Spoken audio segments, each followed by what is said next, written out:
अस्सलाम वालेकुम। आप देख रहे हैं के न्यूज एचडी। मैं हूं हारिस अली शाह गिलानी। चलते हैं आज की अहम खबरों की।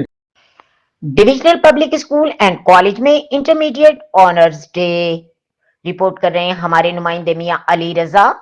Commissioner Sahiwal division doctor Asif Tufail ने इंटरमीडिएट इम्तहानात 2025 की पोजीशन होल्डर्स में सर्टिफिकेट्स और मेडल्स तकसीम किए, जबकि बेहतरीन इम्तहानी नताइज देने पर असातिज़ा को भी नकद इनामात से नवाजा गया।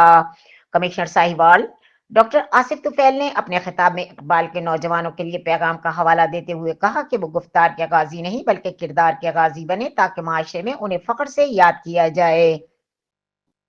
इंटरमीडिएट इम्तहानात 2025 में डीपीएस के 526 तलबा और तालबात ने शिरकत की, जिसमें से 518 ने कामयाबी हासिल की, जबकि प्री इंजीनियरिंग ग्रुप में बोर्ड में पहली पोजीशन डीपीएस के हिस्से में आई। इदारे के 291 तलबा और तालबात ने इम्तहानात में ए प्लस ग्रेड हासिल किया, जो साहिवाल बोर्ड में एक मुनफरिद रिकॉर्ड है।